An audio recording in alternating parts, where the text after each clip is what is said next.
Hey, so I just recorded a video about some my belief how certain items, maybe certain drinks or certain products made by people who put love and passion into that product when they make it, makes you feel good. That I saw that one when I buy food. If it's food made into some sort of fast food where people don't love it, it's like it could be the placebo that I associate fast food, junk food with something unhealthy, and I don't really enjoy it. Even if it's tasty, it does not give me the good feeling. And when I compare to a sandwich made in a smaller store, even is with some cheap bread, not cheap bread, some kind of a not very tasty bread, but somehow I associate a maybe it's unconscious or maybe I don't know, but I feel good. It's like a different feeling when I eat that sandwich. So that's the video I just recorded about a half an hour, and I was very excited, and I was talking about the coffee that gave me that type of boost and energy and vibe, the good vibe, really good vibe. And I still have that vibe, and that's the reason I'm recording now. I stopped the car, it's less noisy, no more highway noise, no more diesel engine noise, and I can talk about another thing. A friend, I had two long conversation with two friends, and they are both open-minded. One is religious, spiritual. The other one is religious but open, very open-minded. So if I talk about some spiritual stuff, he is not going to point fingers, criticize me, or making fun of me, or stop talking to me because I'm a different part of different world and different thinking. And or maybe he sticks around because he knows that I have idea that might serve his business. I don't know. Doesn't matter. It was really pleasant conversation, and this last one asked me. He showed me some sort of a 5G product, and uh, he asked me if I'm aware or if I have any opinion about 5G, since I do work in a radio frequency field. And I like this guy. He is really nice person. He's like wow. I don't know. I like the guy, and or maybe my karma makes me attract certain type of energy people, like a certain type of vibe. And I know lots of people take advantage of me and my knowledge, my skill and talent and stuff, which is okay. That's my contribution to the world that way. I don't have to get all the time. For me, I'm a giver, and giving, that's my contribution. And everyone is giving somehow back to the society and contribute somehow. Uh, Lots of people are into taking, but they still give something. Uh, myself, I'm talking about this guy and his question about 5G, and that's my response, and that's the reason I'm recording this one, because I feel that my personal opinion and assumption might make sense. If it doesn't make sense for him, that's okay. I'm not pushing. Could be a fake concept, could be my fantasy, and I'm recording this one for the entertainment purpose of those who just got here by accident. But if you are one of those who think, oh, you know what, this guy has a point. Yeah, okay, I have had a bunch of videos uh, that might give you some sort of clues how I see the world. It doesn't mean I do matter in the world or my opinion matter. I'm not somebody, and I don't want to be. But if you think that uh, this opinion matter because you can make a change in the world. A tiny thing. You may get a better understanding, and it may make sense what I'm saying. Use it. It's all the information that comes from where it comes from, all inventions of the world and discoveries and everything humans do are not random and are not really all the human's brain creations, the human computer or five senses processing system. Lots of them, including the ones that are coming from the future, and the inventors put them somewhere in the drawer waiting for 20 more years or 100 or 500 years, like in the Leonardo da Vinci case. They put them there because they came in too early for the human understanding and the development. Now, what I'm saying now, it might be already known by a small circle of people, small groups of people who discover things on their own, or who discover things through meditation, like the monks and yogis and stuff came up with stuff, but it was not, there were some ideas and concepts that were not for the world to understand. Or if we see pyramids and we still don't know, I mean the science still don't know what the heck are those structures, what's for. And they think, oh yeah, it was mortuary, like a place for storing the bodies of the kings or something, or it was a place to, I don't know what to do that, store some valuable assets or something. Now you might see people saying that were places where the pharaohs and those guys were connecting to their leader, the supreme or the divine spiritual leaders or something, like talking to some other worlds, being in a pyramid. And it could be, because we don't know, people don't try. There are some copies of the like miniature pyramids, but maybe a huge one, a huge size pyramid, if you perform the proper ritual, might get you to a spiritual connection that might give you some ideas. You know, those leaders like the pharaohs, or maybe they got some insights. Oh yeah, you know what, some famine is coming in 2 years, or oh, maybe if you do this, you will lead your people in this way and will give you happiness, but in turn your people will lead a better life, or will discover something, will do something this way.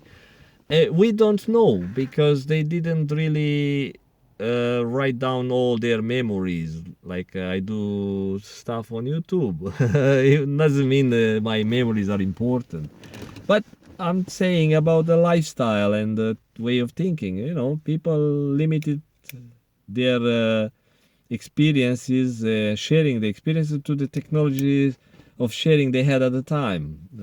Writing on some piece of a leather or something, or carving on a stone. I don't know. Anyway, so coming back to the DNA, I tend to go around. This is for people who have the patience and have the understanding and have the, again, it's not about being stupid or smart or something, because that's related to the brain power capacity of the brain, the actual computer. I'm talking about different level of understanding. And if you have the patience or driving around or have nothing else to do, or maybe for your entertainment purpose, then yeah, you will know that I tend to add mix and stuff, like lots of information coming and cram it into one video, and I never edit, or maybe I don't even know how to edit. Anyway, so that's different topic, and I still talk fast because I have this coffee going with a good vibe added to it. It's like instead of adding sugar, I added some vibe. Sugar gives you some that kind of energy, jitter and boost and stuff, but this one is nothing like that. It's something else.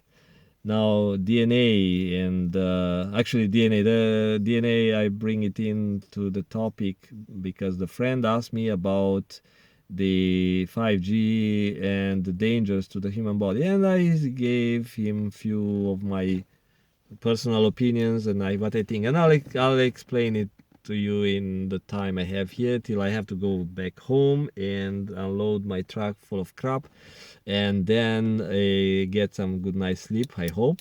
And also I need to plan for the morning because tomorrow afternoon I have an experimental, I think, an experimental type of, so let's say an energy type of experiment. And so again, I need to have a good rest, then go into the 5G topic. People are concerned about 5G. Why? Because it's some people are concerned just because it's a new technology. Other people are concerned because they overheard from some experts, but not many people understand what the radiation, the radio frequency does to the body. Now, those who understand, they are very scientists or technical people, and they don't connect the dots and they don't go deeper than that. They know, okay, we can do some tissue damage by heating, like the microwave does. You put something in a microwave oven and it will heat up and will destroy cells and tissue and alive things. Yeah, and that's known, and they kind of extrapolated, okay, we have microwave that radiates at this frequency, and that if we have 5G, probably does the same thing. And also there are people who got burned by radio frequency, including myself. I got burned, and there are people who got some brain damage because of that, and because of this type of accidents. People who work in the radio frequency field, especially those who work with the antennas, live antennas, like people who climb towers to repair antennas on the, not cellular towers, but on the television towers and all that, and they have to wear a special alarm, kind of an indicator that is detecting the radio frequency dose, so the amount of radiation per kilogram of meat or muscle or body or tissue. It gives them an audible alarm, so they get down. But even when they climb this tower, they have to reduce the power, so people might expect some coverage loss, like some weaker signal in some areas, but that's in the interest of safety of the worker who's climbing the tower. So from those experiences with accidents in such situations, people playing with radio frequency and microwave and all that, we can make this type of assumptions that 5G does some tissue damage. Does some tissue damage that could be not only tissue, but could be deep at the DNA level. So you can have a dead cell, not only one cell, but dead number of cells, thousands, hundreds of thousands, doesn't matter. I don't know the numbers, depends on the area and all that. You can have a number of dead cells that lose life, lose the not life as life force, but lose the power of processing the energy. So it's like okay, the little factory, the energy converting factory and processing factory inside internally is done, is destroyed. It's like you got an energy bomb into that. I use the wrong use the wrong word. The YouTube and Google servers and other type of servers have a artificial intelligence algorithm that detects keywords.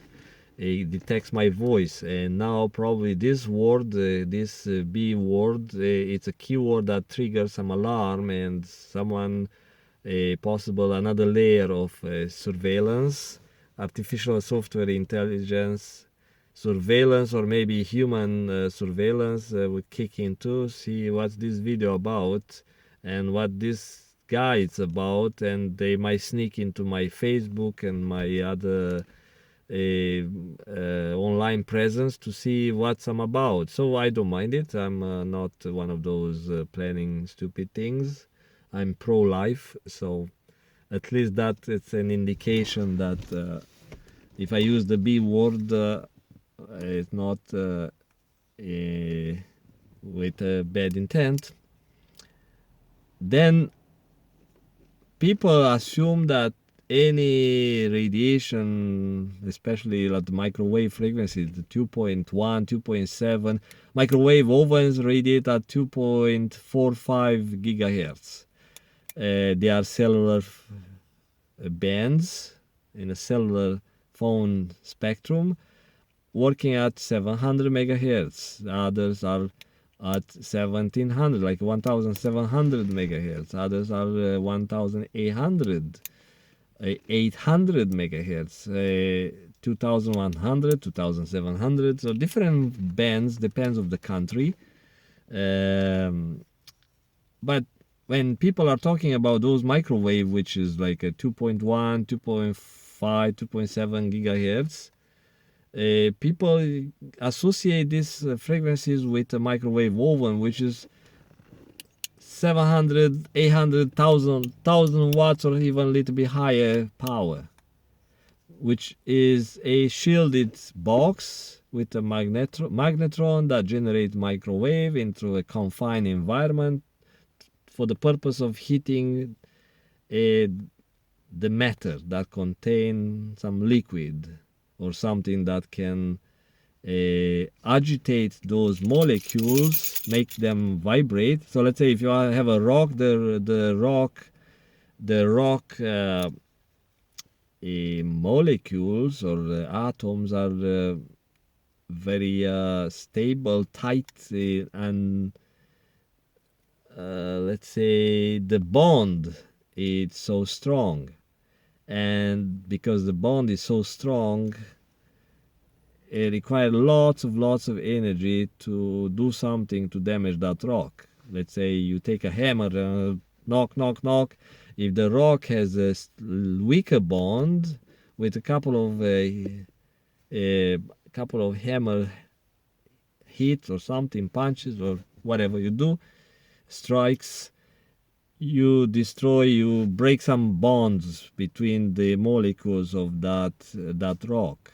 If the rock is harder, or if you have a diamond or something with very strong energy connection between these elements, then you need higher energy. If you want to melt the rock, you need to add so much energy. You have to put that rock into an oven with high energy, like a big flame, a huge fire or something, in order to take that rock apart, break it in pieces, crush it, or maybe melt it if you have that high of an energy.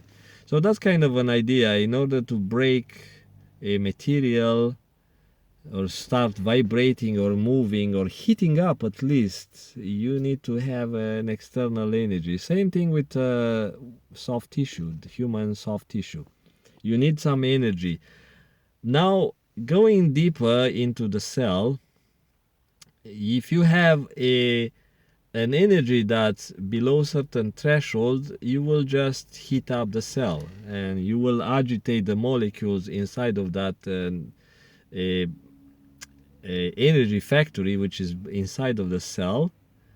In the nuclei and around, you have some sort of a processing systems, biochemical processing systems that are working to take the nutrients and stuff and convert it into energy. So that muscle cell does something, like it moves, expands, contracts or something, or that eye cells is doing something, or the neuron is, I don't know what it does, beyond passing the electrical signals from one to another and maybe doing some other stuff.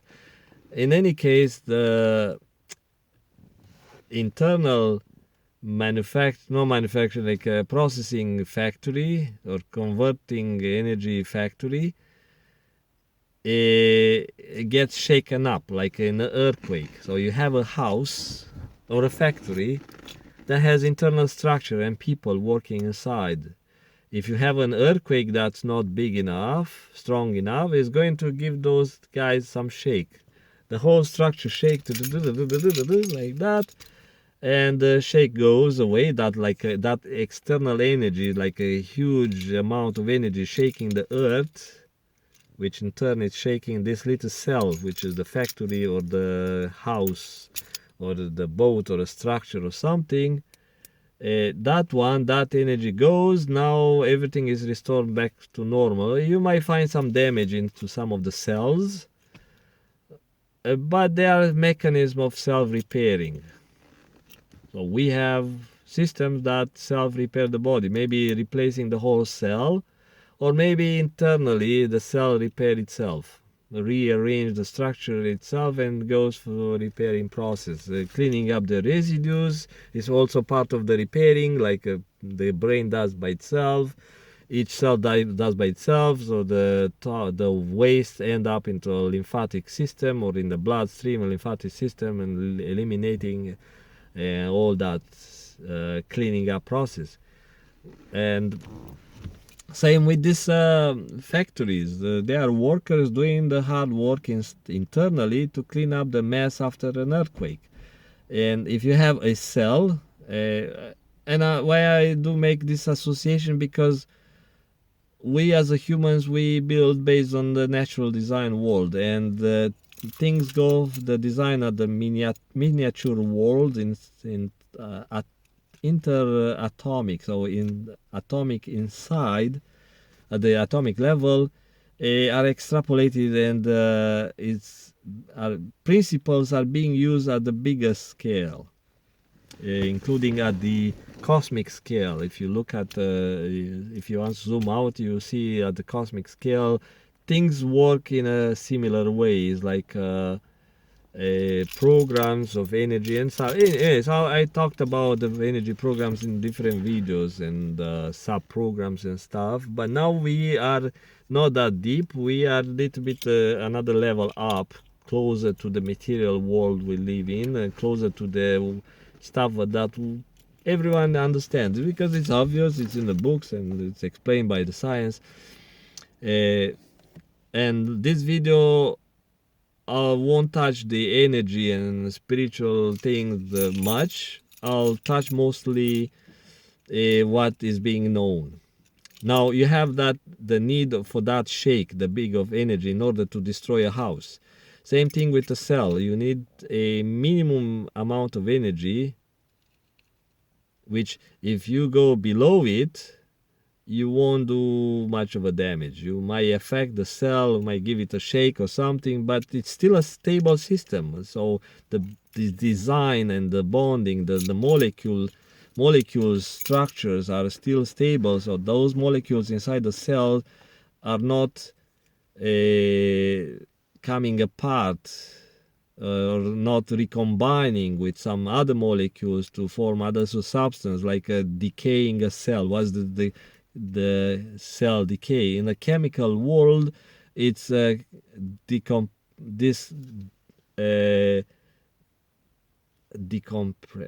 to say it, like taking a molecule apart. I don't have the proper language. A molecule apart, or recombining two molecules and making another chemical, let's say rotten tissue. It comes after recombination, comes after the germs kick in and start activating and produce some waste. And the germs themselves, even they are live tissue, they are made out of substance, organic material.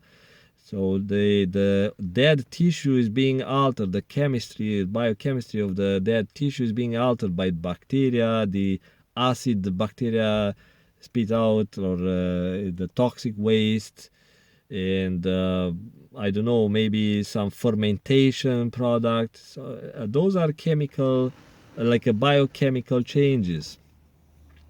Yeah, so that's the kind of the thing with this biochemical factory. Inside there might be recombinations of different molecules, different substances that before that they were pretty in a stable condition, because of different configuration related to the DNA programming, related to the life force that's in the cell that prevents. So this energy force, the life force, actually I should not touch that topic because I lose the love from my audience, the little audience. I may get confused. Right? Let's take the life force out of the equation. Keep it simple and scientific. So you need that minimum energy in order to break this stability, the equilibrium, the good balance, the good biochemical balance, or let's say chemical balance of the cell. If you shake that cell harder, it's like shaking a house with a bigger energy, bigger earthquake, you'll get some damage. So those intercellular electrostatic and molecular fields, which are kind of electrostatic fields, those molecular fields are being affected because those fields are energy, and the energy, if you come from outside with external energy, you will affect that stability, that chemical stability. It's like you have a molecule of something, you want to take it apart, break it into the atomic compounds. You can heat it up, and now that substance that used to be stable at the normal condition temperature comes as two components, maybe oxygen and hydrogen or something. I don't know. I'm just giving you an example that you should know from the grade 8. So you need that external input. The same intracellular model has some intermolecular forces that keeps these molecular structures and chemistry inside of that energy factory or energy converting factory inside the cell, keeps everything stable and working nice. And with the add of the life force, those things keep doing something based on the DNA programming, right? Which is deep into the nuclei. But that's kind of a beyond the purpose of deeper explanation. What's here about? So now if you look at the DNA damage that happens during nuclear exposure, during UV exposure, during gamma radiation and all that, that means those sources are not that means, but that I'm trying to say those are sources of external energy that can affect the DNA structure. Why? Because they are above that stability limit of the molecular structures. In the DNA, there are protein structure that form this DNA spiral structure or whatever is that. That it's a code. It's some sort of a protein arrangement. And now you come from outside with an external source of energy that is breaking those links, the protein links and the intermolecular links. What you do, that means you destroy that thing. You destroy the structure and you destroy the code. And if you do that to one cell, that's okay. What happens, you have one cell compared to trillions of cells, that is going to be detected and eliminated, because it's not like you're not my team, you're not my brother, you're messed up, okay, sorry, bye bye. And the cell itself died, or is being helped to die, because there's no more a proper sequence in the DNA. Now you have, so that could be during one nuclear particle that it has high energy and goes and penetrate tissues, and it destroys cells, and at some point stops because it keeps losing some energy and gets stuck somewhere in the body, and it loses until it reaches the half division period when it loses some of the energy and changes anyway. So you know that stuff from the nuclear physics. But in the process, in that nuclear particle trajectory, is going to destroy a number of cells, right?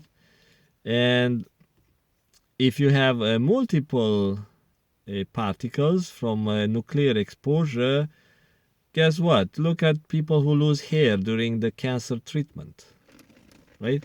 Look at people who lose lots of hair and tissue and have some nasty illness after the chemotherapy, because chemotherapy is external interference into our energy field, which is not only energy field, but it's energy comprised from every single cell, individual energy. Now, like I said, this is different topic, but is also those chemicals are combining and recombining and messing up with the protein inside of each cell. And not only protein, but all the substances that are making that cell functional. And you have cells that are dying or cells that are getting sick, so they cannot process or function properly. And when you have a large number of cells, that means you have a big portion of tissue that getting affected. You see people with big scars after nuclear exposure. I have someone I volunteer with. He got some nuclear radiation because he had throat cancer, but he had a kind of a red band around his throat. Then, of course, skin got some nasty trouble because of that radiation exposure. So he was exposing his throat into a medical device, like a nuclear source of radiation that was supposed to target his cancer throat. Also, people who go for breast cancer, they get this type of rashes, lose a lot of tissue and stuff, skin drying, getting scars, all that stuff. So radiation does kill tissue. But those are high sources of energy. So what this thing has anything to do with a cell phone? The thing, my point here is that since there is a minimum threshold, minimum energy level, after which you start shaking up that cell and destroying the cell, or if you shake that, you cause internal damage, that factory is damaged, or maybe the DNA, the code that tells the cell what to do, how to do, when to die, when to divide, all that stuff, all the cellular functions. If you damage any of those, then the cell loses its functions or ability to function in the whole, in a tissue. You get this tissue damage, like I said, only if you have that big shake or this big energy input or the energy, external energy, beyond the energy that is the minimum for the good functioning of the cell. Anything above that is going to do more damage that could be irreversible. The cell cannot repair itself, and could be some nasty tissue damage. But how do we know what's the minimum level for the 5G or for this cellular phone? So now you have the science coming into play, posting research and documents and papers in their journals about what's the safe limits. So now some governments funded this type of studies. Other studies are being funded by the cellular phone corporations and their associations. Like I mentioned that in my other recording regarding what I believe about 5G, but now I just have to make it simpler, even it's a longer video, but simpler to understand. So this association pay their own research, and they pick and choose which research, which papers serve their interest. So it's those are biased research. How do you know which is biased and who paid them? Is very difficult because they make sure they use third-party companies that come up with this type of research that serve the best interest of the cellular companies. So that's known, or even people make up conspiracy theories based on that. Some of those are true. Now, you see these standards that are different from Europe, from to US, to Asia, and you normally, if you have a non-biased research that was done thoroughly, like in detail, deep in detail, studying the cell behavior and what's the minimum level of radiation, they don't have such a study to look at the microscope or the DNA, study the DNA, how many cells are being affected, what's the percentage of. If you have this much, like watts per meter level of radiation field power, what's the structural damage in the DNA? How many cells die? What's the percentage? So they don't have such a deep research. They may have some research like, okay, the mice got cancer, the mice died or something. But they don't have the research showing the mice died after 5 years. Because the DNA got structural damage and was beyond repair, and slowly the cells tissue were decaying because of the bad information. Or their offsprings. Did they study? Okay, the mice in the lab gave birth to this messed up offspring. There is no such a thing. I don't know. I didn't really dug into it, but there is no such a thing. It costs lots of money to do. So nobody is investing. Governments don't have that type of funding or a vested interest to fund such a detailed research. Same thing goes with humans. So since we don't have these exact numbers, we can only assume, stay away from 5G. If you have a 5G phone, turn off that 5G feature. You don't really need fast, high 5G. You should be happy with that. And I'm telling you, from my perspective, if I have the choice to stay away from radiation, I would stay away from the radiation. But in my work, that's my way of living. That's the way I make my money. I radiate my body with my own consent. So I choose to have this type of a impact in the world by working with the radio frequency. But I try to protect myself. So again, if you have 5G, and since we don't know any data, how is this affecting your body? We don't have any deep research telling you, you know what, this is the frequency, this is the dose of radiation, this is the watts in power in watts, and this cell phone has this antenna with this beam width of the antenna, this directivity, because each cell phone manufacturer makes their own antennas shooting radiation towards something. So rarely you will see an antenna that is directive, like avoiding your head.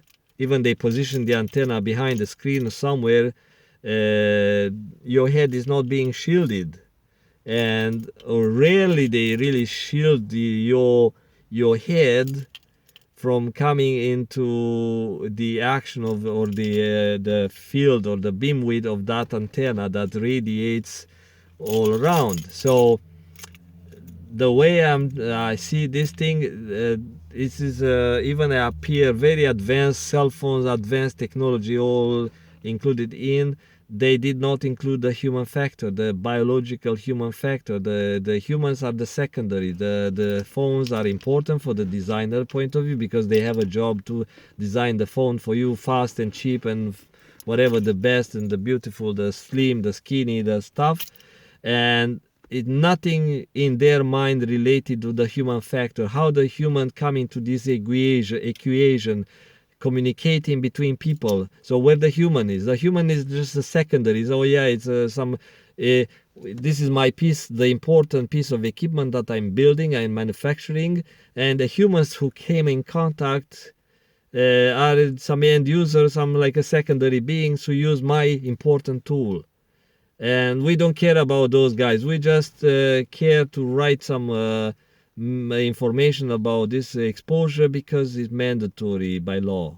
So you got my point. So I hope it serves you to protect yourself from any type of radiation that you think that might hurt you. And if you can avoid the technology or put in a balance what I'm getting and what I'm losing. So see you later. Coffee is still going and I have to go to bed. Bye bye.